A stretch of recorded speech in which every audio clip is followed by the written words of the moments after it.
माँ तू सबसे प्यारी है, माँ तू जग में न्यारी है।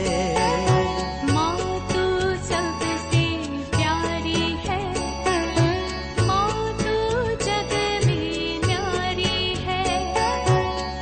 अपने आंचल में रखना, अपने आंचल में रखना।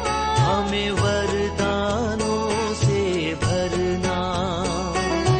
माँ तू सबसे प्यारी है, माँ तू जग में न्यारी है।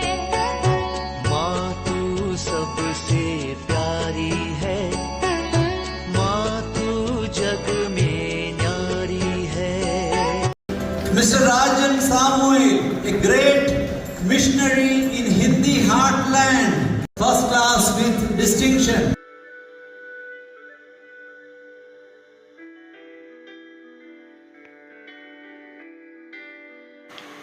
पिता, पुत्र और पवित्र आत्मा के नाम पर आमीन। आप सबों को जय यीशु। हम लोग इन दिनों में 7 मूल पाप को, एक एक पाप को एक एक दिन में मनन चिंतन करते हुए आ रहे हैं। 4 घमंड, क्रोध, लोभ, ईर्ष्या, ये 4 के विषय में हम लोगों ने पढ़ाई किया। आज 5वां आलस्य के विषय में सीखेंगे। कई बार हम लोग सोचेंगे आलस्य करना क्या पाप है? पाप नहीं, इसको मूल पाप में कहते हैं। 2 प्रकार का आलस्य होता है, एक आत्मा का आलस्य, ठंडेपन, और एक है शारीरिक मेहनत जो करने वाला, उसमें आलस्य।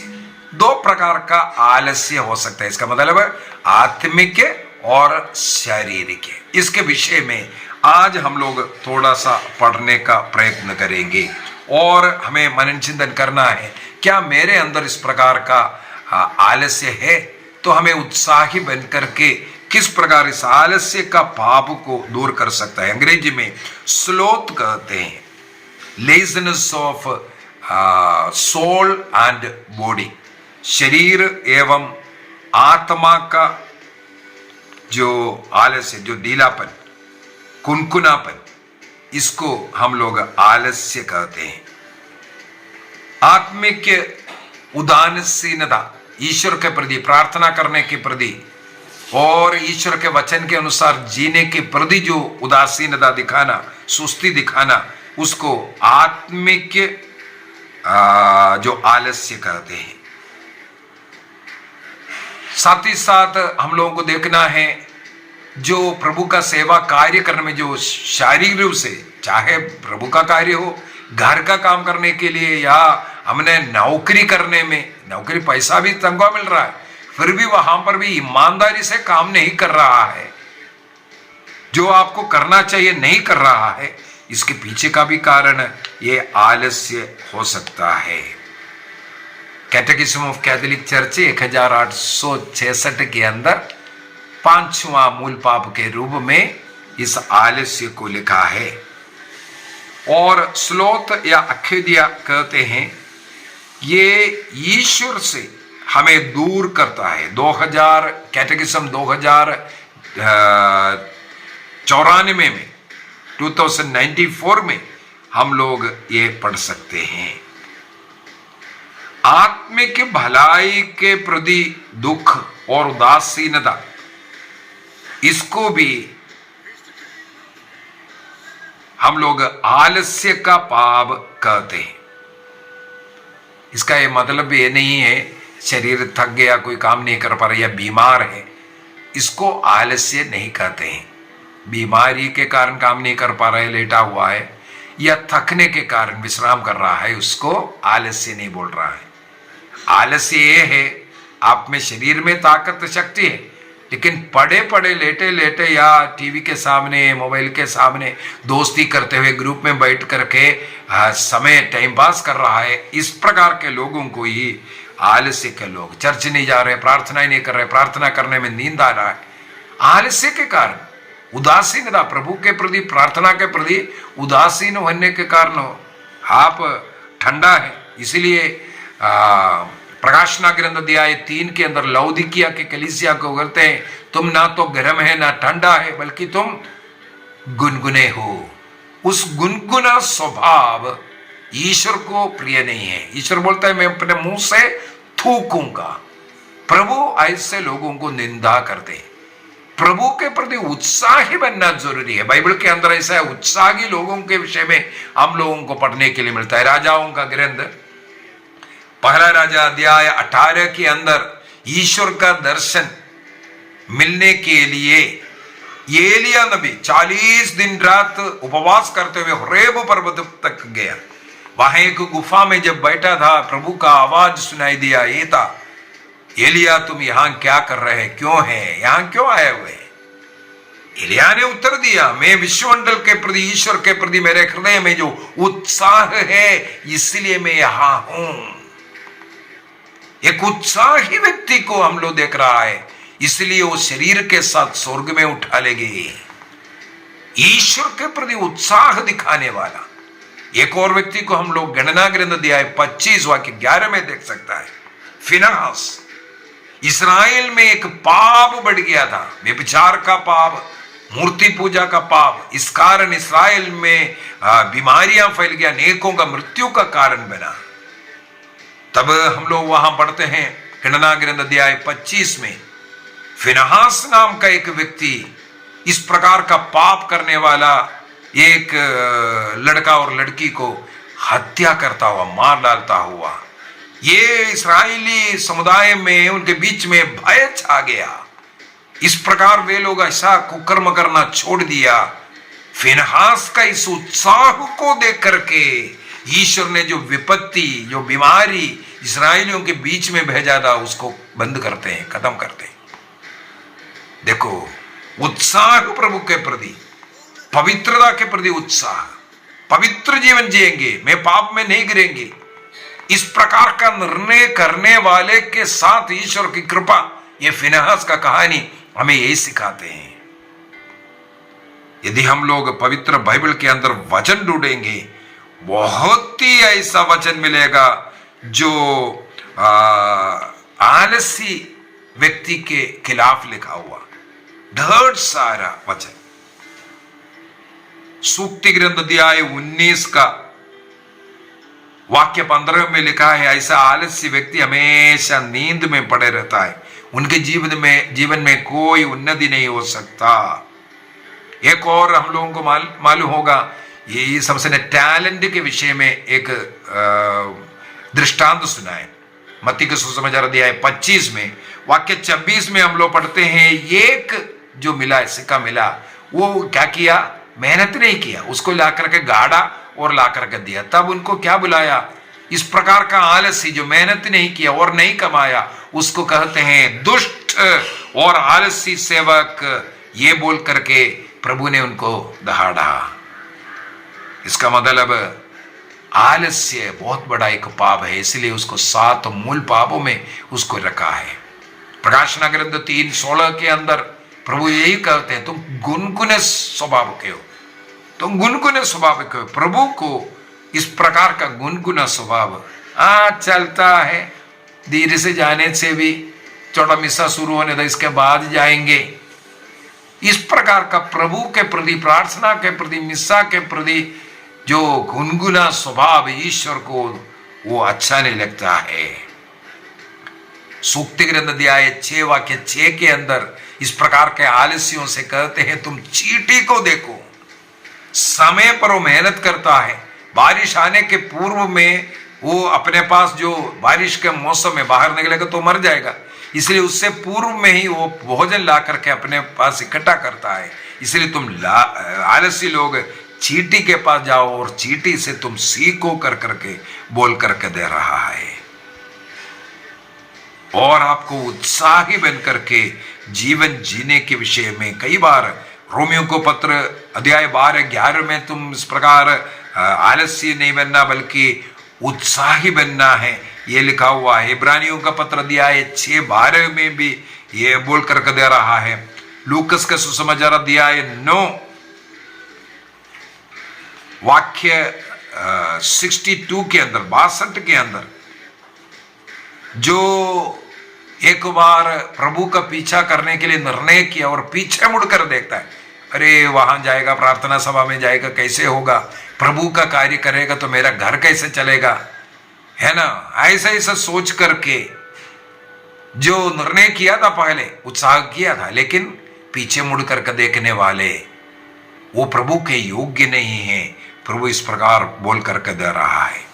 अनेकों चर्च फादर्स इसके विषय में लिखा है, आलस्य मनुष्य का सबसे बड़ा एक विनाशकारी चीज है करके संत जॉन क्रिसोस्टम बोलते हैं। और संत जॉन कासियन कहते हैं, दोपहर का एक शैतान है जो मनुष्यों का आत्मिक जीवन सब नष्ट करे। हाँ, सो जाओ, थोड़ा खाया पिया है, थोड़ा अभी सो जाओ, इस प्रकार सुलाते रहने वाला एक शैतान का कार्य करके बोलता है। आलस्य हृदय को ईश्वर से धीरे धीरे दूर करता है। इसलिए इस आलस्य से आपको बचकर रहना है। हमेशा मेहनत करने वाला, घर में मदद करो, माता पिता का मदद करो, जो खेतीबाड़ी है उसको करो, हमेशा कुछ ना कुछ कार्य करना है। कार्य करने वाला, मेहनत करने वाला, प्रभु का कार्य करने वाला, उसमें लगे रहना है। जब अवसर मिलेगा प्रभु को अन्य लोगों को सुनाने का, ऐसा संत अगस्तीन यही बोलता है। आलस्य हृदय को, हमारे हृदय को ईश्वर से दूर कर देगा, इसलिए उसे बच के रहने की जरूरत है करके। कैटेकिज्म 2733 के अंदर 2733 में लिखा है, ये एक आत्मिक सुस्ती है। इसलिए नींद आता है प्रार्थना में, प्रार्थना वाले में नहीं लगे रह सकता है, बाइबल नहीं पढ़ सकता, ज्यादा समय प्रार्थना में बैठ नहीं सकता। आत्मिक सुस्ती जो पकड़ा हुआ, ये शैतान का कार्य है। ये इस प्रकार का लोग, उसके विषय में मैं थोड़ा सा पढ़ना चाहूंगा। प्रवक्ता ग्रंथ अध्याय 22 का वाक्य 1 और 2 मुझे बहुत ही स्पर्श किया।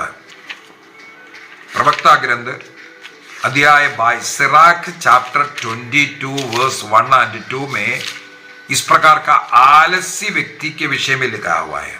वाक्य 1 में लिखा है, आलसी कीचड़ में पड़े हुए पत्थर जैसे है। गंदा पत्थर है, कीचड़ में पड़ा हुआ है, वो गंदा पत्थर है, कोई नहीं उठाएगा, कोई काम का नहीं है, बेकार का है। इस प्रकार का एक पत्थर है आलसी व्यक्ति। पेत्रुस अपने पत्र में लिखा है, हम लोग बहुमूल्य पत्र है। उस कोने के पत्र, क्रिस्त से साथ जुड़ करके कलीसिया का निर्माण करने वाला बहुमूल्य पत्र हमें बनना है, बेकार की पत्र नहीं। आलसी लोग यदि बेकार का पत्र है, परिश्रमी लोग प्रभु के लिए उपयोगी कीमती पत्र होता है। इसके बाद लिखा है, सबको उस कलंक की निंदा करता है। वाक्य 2 में लिखा है, आलसी मल के टुकड़े जैसे हैं। यहां पर मल लिखा है, वो गोबर, ये भी हम लोग ट्रांसलेट कर सकते हैं, क्योंकि मूल भाषा में कोप्रोस लिखा है। कोप्रोस, कोप्रोस मनुष्य का मल भी हो सकता है, जानवर का मल भी हो सकता है, कोप्रोस। तो आलसी उसके समान है बोलता है, कोई उसको स्पर्श करेगा, हाथ झाड़ेगा, हाथ धोएगा। तो आलसी को प्रवक्ता ग्रंथ के अंदर सराक नाम का व्यक्ति ने इसको लिखा, यहूदी पंडित है, वो बोलता है आलसी व्यक्ति इस प्रकार का मल के टुकड़े के समान है। कितना निंदनीय बात।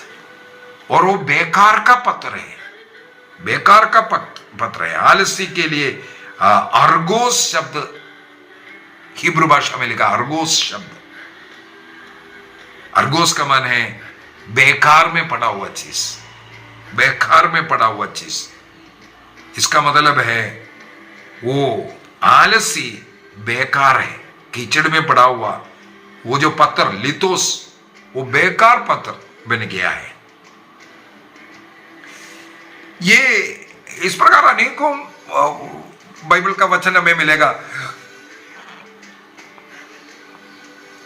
प्रवक्ता ग्रंथ अध्याय 33 वाक्य 29 में भी मिलेगा, और उपदेशक ग्रंथ अध्याय 10 का वाक्य 18 में, उपदेशक ग्रंथ में अनेकों जगहों पर मिलेगा। प्रोवर्ब्स के अंदर 1.5 सारे लिखा हुआ है। प्रोवर्ब्स सूक्ति ग्रंथ, अध्याय 12 वाक्य 24, अध्याय 13 वाक्य 4, अध्याय 18 वाक्य 9, अध्याय 20 वाक्य 4, अध्याय 21 का वाक्य 25, अध्याय 24 का वाक्य 30 से आगे, यह सब इस प्रकार का आलसी व्यक्ति के विषय में लिखा है।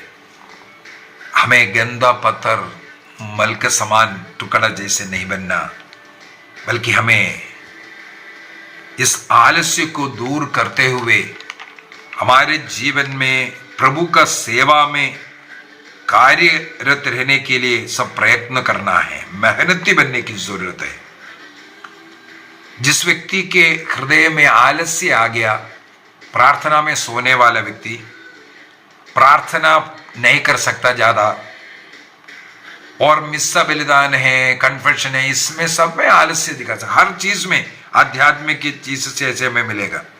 एक प्रकार के स्पिरिचुअल डेथ, आत्मिक की मृत्यु उनका हो चुका हुआ मिलेगा। उनके जीवन में हमेशा निराशा मिलेगा। क्या कारण है? वो मेहनत नहीं करता, इसलिए उनके हाथ में कुछ नहीं रहता है।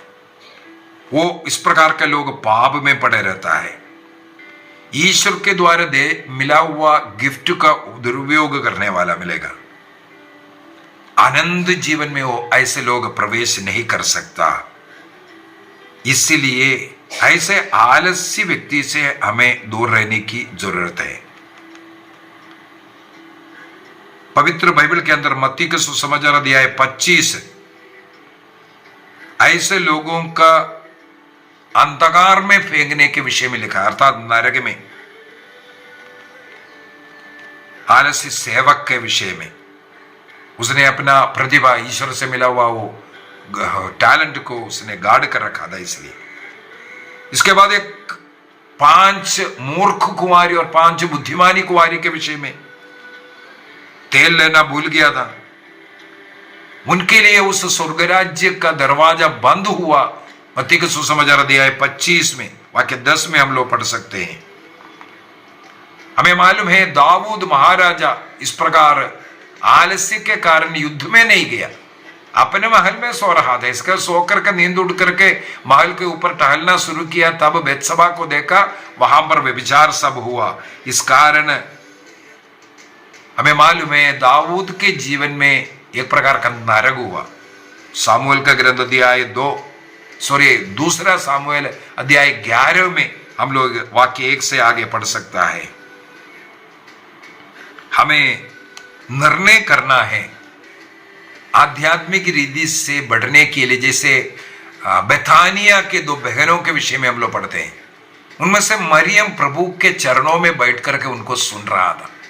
इस प्रकार का एक आदत, प्रभु के प्रति जो प्रेम, प्रभु को सुनना, प्रभु को जानना, प्रभु को देना, इस प्रकार प्रभु की सेवा करने वाले व्यक्ति के समान हमारे अंदर एक आग जलना चाहिए। यदि हमारे अंदर से इस प्रकार का सुस्ती दूर करना चाहता है, उसके लिए एंटीडोट, जो इलाज में जो बोलकर जो विपरीत गुण है, आपके अंदर एक उत्साह लेकर के आइए। हर चीज में उत्साह और परिश्रमी बनिए। आप उत्साही और परिश्रमी बनना, तब आप इस प्रकार का जो आलस्य को दूर कर पाएगा। इसलिए रोमियो का पत्र अध्याय 12 वाक्य 11 में लिखा है, रोमन्स 12:11 में लिखा है, आत्मा में उत्साही बनो, आत्मा में उत्साही बनो। और कोलोसियों का पत्र अध्याय 3 वाक्य 23 में, कोलोशियंस 3:23 में लिखा है, आप जो कुछ करता है पूरे दिल से करना शुरू करो, बहुत अच्छा परफेक्ट बनाने के लिए शुरू करो। वह है उत्साह का जो एक पहचान। संत पौलुस सिखाते हैं फिलिपियों का पत्र अध्याय 4:13, जो मुझे बल प्रदान करता है, उस प्रभु की सहायता से मैं सब कुछ कर सकता हूं बोल करके उत्साही बनना। फिलिपी 4:13 बार बार बोलते जाइए। माता मरियम जैसे बोलता है, देख मैं प्रभु की दासी, तेरा कदन मुझ में पूरा हो। इस प्रकार समर्पित कर प्रभु के कार्य के लिए उत्साही बनने का हमें प्रयत्न करना है। आइए हम अपनी आंखें बंद करें और एक निर्णय करें। हमारे अंदर का ये जो ठंडेपन को, गुनगुना स्वभाव को दूर करने के लिए हम उत्साही बनेंगे, अन्यथा आलस्य का जो मूल पाप हमें नरक लेकर के जाएगा। निर्णय कीजिए, यदि रोज मिसा में जा सकता है तो रोज जाने का निर्णय कीजिए और नियमित रूप से हर महीने में पाप स्वीकार करना, योग्य रीति से प्रभु को ग्रहण करने का निर्णय कीजिए। घर में रोज पारिवारिक प्रार्थना, वो भी 1 घंटे का, 5 मिनट 10 मिनट आधा घंटा का नहीं, 1 घंटे होली हवर, पवित्र घड़ी बनाना, घर में रोज बाइबल को पढ़ना और प्रभु का गुणगान करना, प्रभु ने जो कुछ दिया उसका गुणगान करना और प्रभु के उस उपस्थिति मेरे साथ है ये स्वीकार करना। यदि कभी ऐसा लगता है मैं आलस्य बन गया है, काम करने में मन नहीं कर रहा है, घर में मदद नहीं कर रहा है, इसको पाप समझ करके आलस्य का पाप के लिए पाप स्वीकार करना शुरू करो, तब इस पाप को जड़ से हम अपने से दूर कर सकता है। उत्साही बनना, दूसरों को मदद करना, परिश्रम करने वाला बनना, प्रार्थना में, काम में सब मेहनती बनना। प्रभु हम सबों को आशीष दे, पिता, पुत्र और पवित्र आत्मा के नाम पर आमीन। आप सबों को जय यीशु।